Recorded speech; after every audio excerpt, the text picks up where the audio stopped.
গিন্নি, ও গিন্নি, আরে বলি মাথায় দেওয়া তেলটা কোথায় রাখলে গো? আমার তো চান করার সময় চলে যাচ্ছে, রাজসভা সেই দেরি, লজ্জা একেবারে মাথা কাটা যায় গিন্নি। বলি চোখে কি নেবা হয়েছে? হ্যাঁ, দাওয়াই রাখা আছে, দেখতে পাও না? দেখেছি দেখেছি, ওই তো দাওয়ার বাঁশের পাশে এমন ভাবে রাখা আছে যেন চোরে চুরি করে নিয়ে যাবে। চোরেরও তো একটা মান সম্মান আছে নাকি? ওই তো চুলের বাহার, তার তেল আবার লুকিয়ে রাখতে হবে। হ্যাঁ, এখন থেকে ঘাটেই রেখে এসো, ভূত পেতনিও ছুঁয়ে দেখবে না। হ্যাঁ,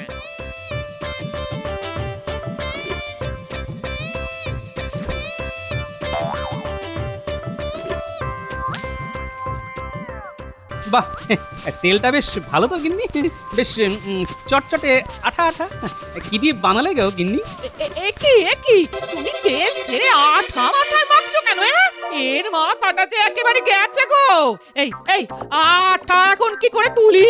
চুলগুলো তো দলা পাকিয়ে গেছে। তোমার চোখে নেবা জানি, কিন্তু বুদ্ধিটাও কি শুকিয়ে গেছে? হায় ভগবান, এই অদ্ভুত লোকটাকে নিয়ে আমি কি করব? আমি কি করলাম? তুমি তো বললে ওইখানে রাখা আছে, আমি দেখলাম হ্যাঁ ঠিক কথাই বলেছো, ওইখানেই রাখা আছে দুটো শিশি, আমি একটা শিশি খুলে মাথায় মাখলাম, এখন তুমি বলছো ওটা তেল নয় ওটা আঠা, কিন্তু আমার কি দোষ? মাথায় মাখার সময় বুঝলে না ওটা তেল নয় আঠা? এখন দোষ দিচ্ছ আমায়? তবে একটা কথা ঠিকই বলেছো, দোষ আমারই, নইলে এমন একটা বোকা লোকের গলায় মালা দিলাম কেন? এবার দেখবে আমার মাথা থেকে যে যে বুদ্ধিগুলি ঝুলেছিল সেগুলোকে কিভাবে আঠা দিয়ে জোড়া লাগিয়ে দিয়েছি। আর আমাকে বোকা বলতে পারবে না, এখন থেকে এমন চালাকি করব যে তুমিও ধরতে পারবে না। আমি চললাম চান করতে।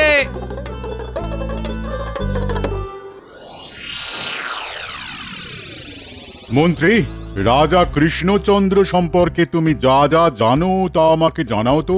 মহারাজের অজানা কিছুই নেই, তবু মহারাজ যখন জানতে চাইছেন তখন বলি। শুনেছি তিনি খুব দয়ালু, তার প্রচুর ধনরত্ন আছে। হ্যাঁ, ব্যাস ব্যাস ব্যাস, আর কিছু জানতে চাই না। তার যে প্রচুর ধনরত্ন আছে তা কি তুমি নিশ্চিত করে জানো?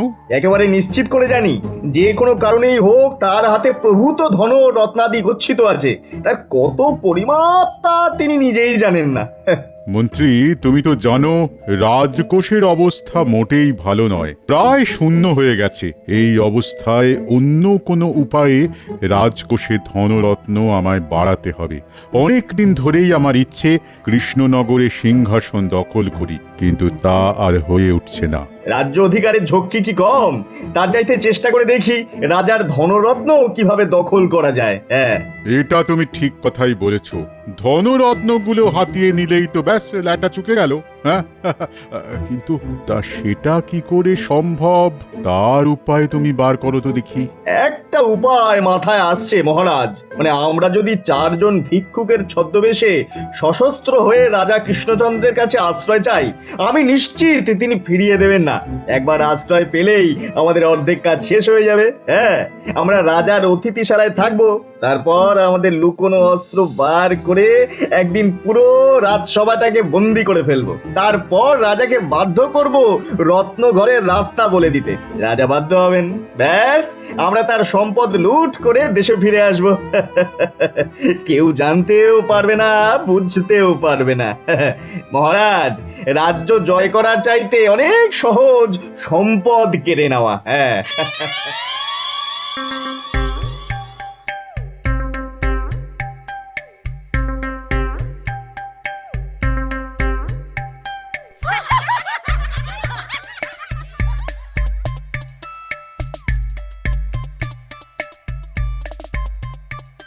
গোপাল, তোমার মাথার পিছনে চুলের একই অবস্থা হয়েছে। কাক কি ডিম পেড়েছে নাকি? ডিমগুলি ঢেকে রাখার জন্য চুলে কি লাগিয়েছো? অশ্বডিমের তেল? না, আসলে গিন্নি রোজই বলে আমার মাথা থেকে বুদ্ধিগুলি বেরিয়ে নাকি চুলের পাশে ঝুলছে, তাই একটু আঠা দিয়ে আটকে রেখেছি মন্ত্রী মশাই।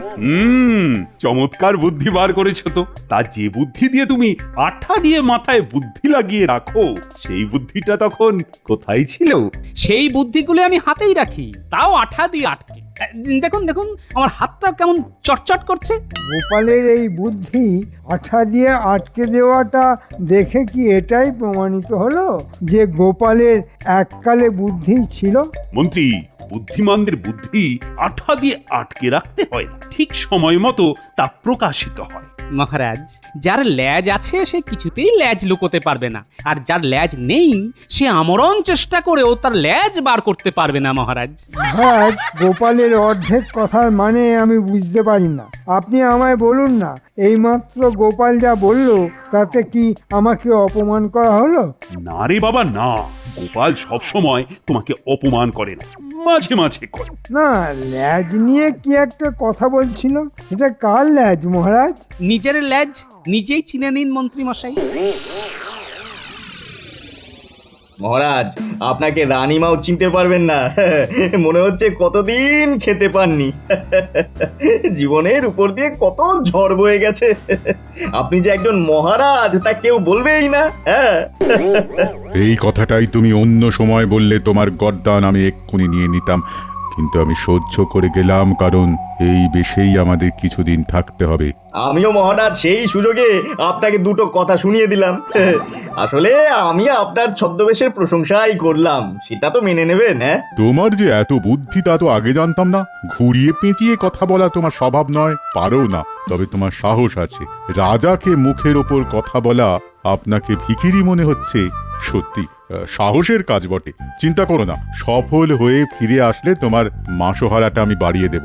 মহারাজকে ভিখারির মতো লাগছে বললে যদি আমার মাসোহারাটা বেড়ে যায়, তবে প্রত্যেক দিন আমি এই কথাটা আপনাকে বলতে পারি, যদি আপনি অনুমতি দেন। আমি তোমায় অনুমতি দিলাম, তবে সবার সামনে নয়, কেউ শুনে ফেললে খুব লজ্জা পেয়ে যাব। আগে এখন কাজটা করে ফেলি, বুঝলে? আর সময় নেই। আর হ্যাঁ, তোমাকেও খুব ভালো মানিয়েছে, মনে হচ্ছে একেবারে শ্মশান থেকে উঠে এসেছো। আপনি মহানুভব মহারাজ। কথায় কথায় আমাদের অস্ত্র শস্ত্র নিতে যেন ভুল না হয়। ঝোলার মধ্যে ওগুলো ভরে নিয়েছো তো? সে আর বলতে মহারাজ, ওগুলোর ব্যবস্থা আগেই করে নিয়েছি, চিন্তা করবেন না। অস্ত্রগুলি সব আমার হেফাজতে রেখেছি, ও নিয়ে আপনাকে চিন্তা করতে হবে না। হ্যাঁ, আমরা একা যাচ্ছি নাকি? হ্যাঁ, সেটা তো খুবই ভয়ের কাজ হবে। সঙ্গে কারা যাবে? সেরা দুজন অস্ত্রধারী ছদ্মবেশে, ওদের কাছে অস্ত্র থাকবে। যাক, নিশ্চিন্ত হওয়া গেল। চলো এখন রওনা হই। যথা আজ্ঞা মহারাজ।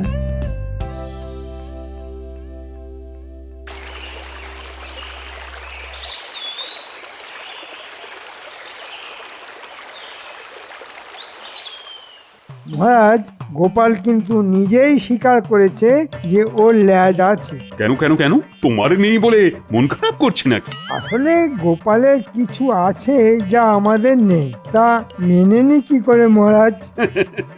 গোপালের বুদ্ধি আছে, তোমার নেই, এই কথাটা তুমি মানতে পারবে তো? একদম মানবেন না মন্ত্রী মশাই, বুদ্ধিতে আমি আপনার নখের যোগ্যও নই। তবে তবে কিনা বুদ্ধি দু প্রকার, একটা সুবুদ্ধি আর একটা কুবুদ্ধি। তা আপনার মাথায় কি আছে সেটা তো আমি জানি না। মহারাজ, আপনার সামনেই গোপাল বলেছে যে আমার মাথায় কি বুদ্ধি আছে সে ওটা জানে না। কু না সু, কোনটার অধিকারী আমি সেটাও ও জানে না। একজন মন্ত্রীর মাথায় সবটাই যে সুবুদ্ধি থাকবে সেটারও কোনো মানে নেই। সুতরাং তোমার বুদ্ধিতে কিছুটা কুবুদ্ধি যে আছে সে ব্যাপারে কোনো সন্দেহ আমারও নেই। মহারাজ, গোপালের মাথায় তাহলে কোন ধরনের বুদ্ধি আছে বলে আপনার মনে হয়? গোপাল মন্ত্রীর কথার কোনো জবাব দেবে কি না দেবে না? মহারাজ, আমার মাথার বুদ্ধিগুলি এই কিছুক্ষণ আগে আঠা দিয়ে জোড়া লাগিয়েছি, এখনো ভালো করে আঠা জোড়েনি। এক্ষুনি কি করে বলি মহারাজ?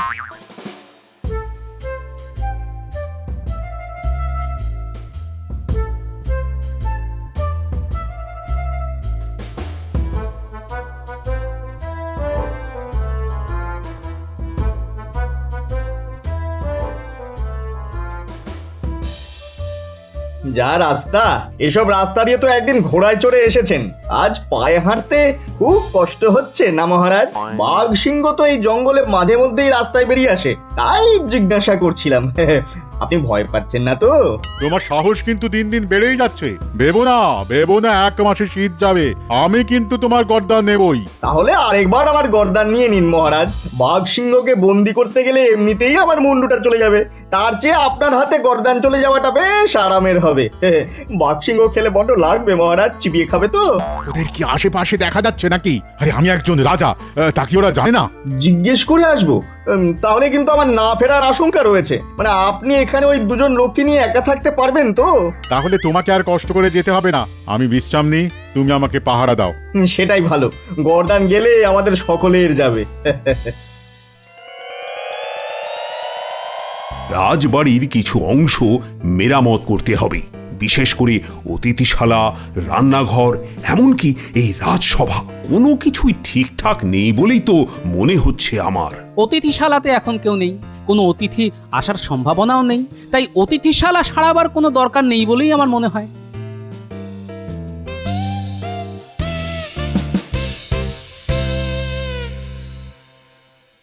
এ কি এরা কারা মন্ত্রী? তোমরা কারা, কোথা থেকে এসেছো, এখানে আসার কারণটাই বা কি? মহারাজ, আমরা সেই দূর দেশ থেকে এসেছি আপনার করুণার প্রত্যাশায়। হ্যাঁ, আমার করুণার প্রত্যাশায়। দেখে তো মনে হচ্ছে বহুদিন খাওয়া হয়নি, মুখে চোখে অত্যাচারের চিহ্ন। তা তোমরা আমার রাজসভায় কেন এসেছো? লোকমুখে শুনেছি আপনি বড় দয়ালু মহানুভব, তাই আপনার কাছেই এসেছি। কেন কেন কেন আমি তোমাদের জন্য কি করতে পারি? আমরা যেখানে থাকতাম সেখানকার রাজা খুব অত্যাচারী, আমাদের জমি জমা কেড়ে নিয়ে দেশ থেকে তাড়িয়ে দিয়েছে। আমরা কতদিন যে কিছু খেতে পারিনি তা আপনাকে বলে বোঝাতে পারবো না। আমরা দেশ ছাড়ার আগে কিছুই আনতে পারিনি, এই সামান্য ঝোলা নিয়ে বেরিয়ে পড়েছি। এই দেখুন ঝোলার অবস্থা, পথে পথে ঘুরে কেমন মলিন হয়ে গেছে। কেমন একটা ঠং করে আওয়াজ শুনলে? সর্বহারা খেতে না পাওয়া চেহারাও তো এদের নয়, তবে এরা কারা? আমিও শুনেছি, এটা নিয়ে পরে কথা হবে। মহারাজ কি বলেন সেটা আগে শুনি। আচ্ছা, তুমি কি বলো?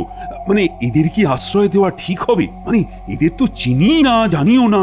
না মহারাজ, আমার জানি কেমন কেমন লাগছে। মনে হয় ওদের আশ্রয় দেওয়া খুব একটা বুদ্ধিমানের কাজ হবে না।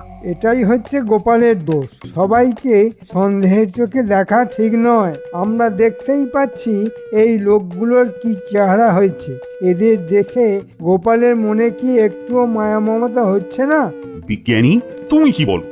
এদের অতিথিশালায় থাকতে দেওয়া উচিত নাকি উচিত নয়?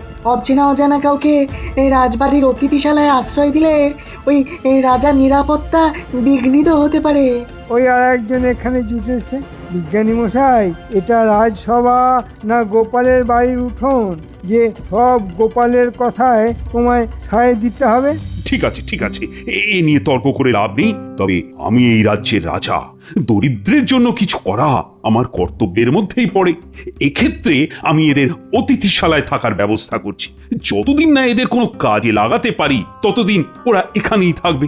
মহারাজ মহানুভব, আপনার কাছে আমাদের ঋণ শোধ করার কোনো রাস্তা থাকলে তা নিশ্চয়ই করব। দরিদ্রের সেবাই তো রাজার ধর্ম হওয়া উচিত। ঠিক আছে, ওরা রাজবাড়ির অতিথিশালাতেই থাকবে, নজর রাখার কাজে সুবিধে হবে।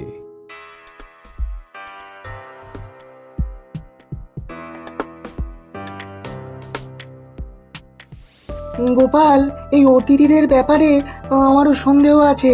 মনে হয় তুমি ঠিক কথাটাই বলছো। বিজ্ঞানী মশাই, আমার মন যা বলে তা আজ পর্যন্ত কোনো দিনও ভুল হয়নি।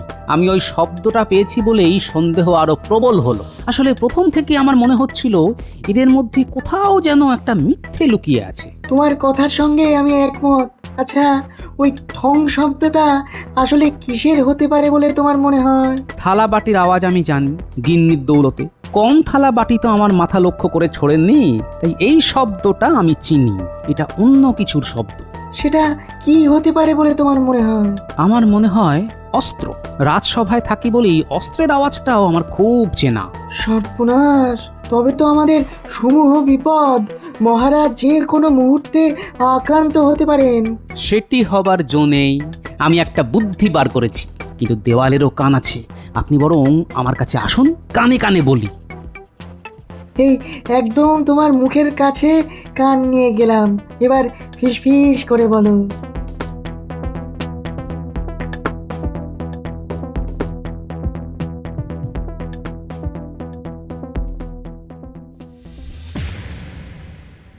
এত বোকা একটা রাজা আমি তো কখনো দেখিনি। আমাদের এক কথায় একেবারে অতিথিশালায় স্থান দিয়ে দিল। মহারাজ, উনি বোকা না হলে আমরা চালাক হতে পারতাম, হ্যাঁ? এটা ঠিক কথা বলেছ মন্ত্রী, কিন্তু আমাকে কি দেখেছো এরকম অচেনা কাউকে এভাবে আশ্রয় দিতে? না মহারাজ, আপনি চেনা লোককেই আশ্রয় দেন না, তা অচেনা কাউকে কিভাবে রাখবেন? তাহলে তুমিই বলো, কে বেশি বুদ্ধিমান, আমি না কৃষ্ণচন্দ্র? এ আপনি কার সঙ্গে তুলনা করছেন? সূর্যের সঙ্গে লম্ফের, হ্যাঁ? এটা একেবারে ঠিক কথা বলেছ। আমি সূর্য আর কৃষ্ণচন্দ্র হলো তেলের লম্ফ। যাক যাক, তোমার গর্দান নেওয়াটা তাহলে আপাতত স্থগিত রাখা হলো। এই দেখ, দুটো বালতি, এর মধ্যে বিজ্ঞানীর বানানো একটা তরল পদার্থ আছে। আমি এক্ষুনি বার হব, নিজের চোখে সব দেখে কি করতে হবে তা তোদের বলে দেব। তোরাও আমার সঙ্গে চল বালতি নিয়ে। সাবধান, বালতি থেকে তরলটা যেন পড়ে না যায়, সেদিকে খেয়াল রাখবি। হ্যাঁ হ্যাঁ, কিন্তু আমরা কি রাজবাড়িতে যাচ্ছি? না হলে আবার কোথায় যাব? রাজবাড়িতেই তো বিপদ অপেক্ষা করে রয়েছে। ঠিক আছে দাদু।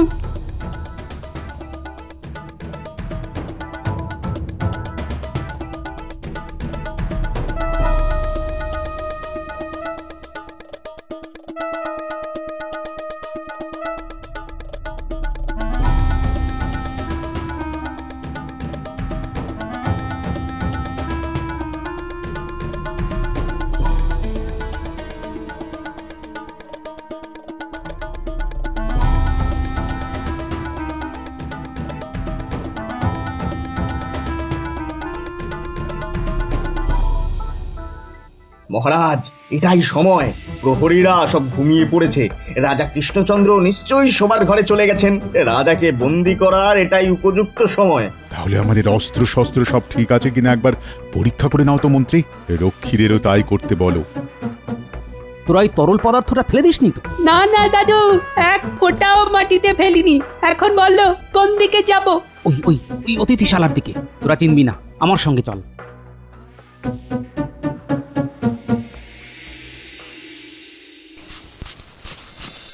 আরে মন্ত্রী, এত দেরি করছো কেন? তুমি সব কাজই বড্ড ধীরে ধীরে করো। উফ, অস্ত্র পরীক্ষা করতে এতক্ষণ লাগে? তোমার জায়গায় সেনাপতিকে আনলে ভালো হতো। তাহলে ঠিকই আন্দাজ করেছিলাম। এরা কারা তা বুঝতে পারছি না ঠিকই, কিন্তু ওষুধ পড়লে ঠিক চিনতে পারবো। শোন গুলটে, ন্যাপলা, যেই এরা বেরোবে তোরা বালতির তরলটা ওদের মাথায় ঢেলে দিবি।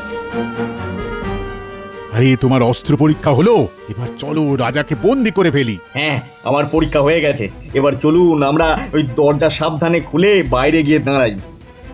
গুলটে, ন্যাপলা, ওরা দরজা খুলে ফেলছে বলে শুনলাম। বাইরে এলেই তোরা ঢালবি। আমি কিন্তু দরজা খুলছি, আপনি আমার পিছনে পিছনে আসুন। না না, আমি আগে যাব। মনে রেখো, আমি রাজা, আমি যাব তোমার পেছনে, এটা হতেই পারে না। ওরা দরজায় পা দিলেই বালতির তরল ওদের গায়ে দিবি, বুঝলি?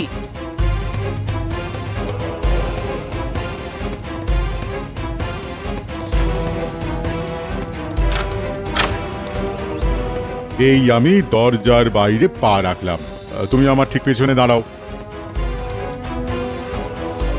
উল্টে, এবার ঢেলে দে। এ কি, আমার মাথায় কে যেন কিছু ঢাললো? আরে আমি তো মাটি থেকে পাই তুলতে পারছি না। কি হলো মন্ত্রী? আরে আরে, আমারও তো সেই একই অবস্থা। কি ভুতুরে অবস্থা রে! নড়তে চড়তে পারছি না তো। এখন কি করব? আমার ইচ্ছে করছে এখানেই তোমার গর্দান নেই, কিন্তু হাতটাই তো তুলতে পারছি না। কি করে তোমার মুন্ডু ছেদ করব? তোমার বুদ্ধিটা নেওয়াই আমার ভুল হয়েছে দেখছি। ন্যাপলা, গুলটে, এক্ষুনি মহারাজকে খবর দিতে হবে। চল দৌড় লাগাই। তাই করি, চলো। তুমি একটা গর্ধপ, মরকট, বলদ, মোষ। আমি তোমাকে মন্ত্রী পদ থেকে বরখাস্ত করলাম। মহারাজ, মহারাজ, মহারাজ, তাড়াতাড়ি বাইরে আসুন। বামাল সমেত ডাকাত ধরেছে। কি ব্যাপার গোপাল, এত রাতে? যাদেরকে আপনি ভিখারি ভেবে আশ্রয় দিয়েছিলেন তারা ধরা পড়েছে, দেখবেন, চলুন। উল্লুক, বেল্লিক, ইঁদুর, বেড়াল, শেয়াল, ভেড়া। গোপাল, এরা কারা?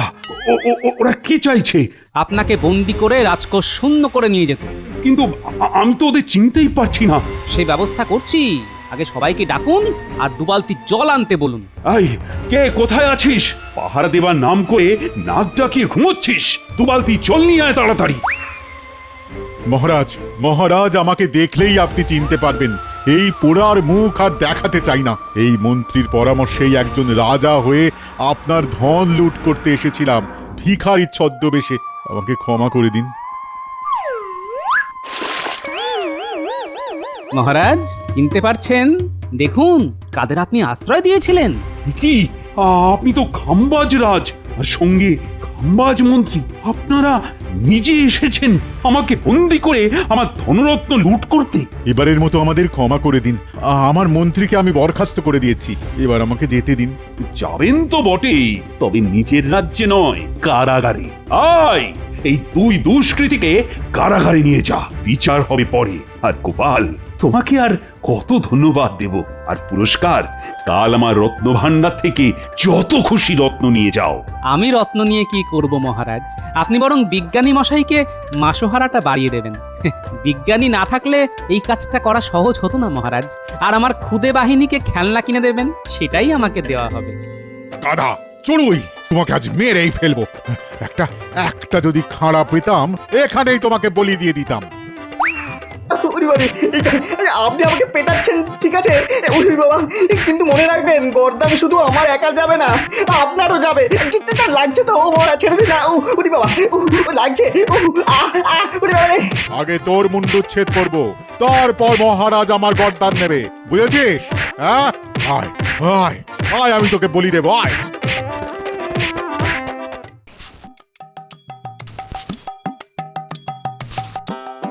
গিন্নি, গিন্নি কোথায় গেলে গো? তোমার সংসারের ঘানি টানছি। হ্যাঁ কি তোমার মাথার চুলগুলো আগের মতো হলো কিভাবে? হ্যাঁ আরে বিজ্ঞানীর খাড় মেখে আমার বুদ্ধিগুলি সব মাথার মধ্যে ঢুকে গেছে। এখন আর আঠা লাগাতে হবে না। তোমার আঠা তোমার কাছেই থাকুক। বুদ্ধি কমে গেলে ওই আঠা আমার লাগবে, সাবধানে রেখো কিন্তু।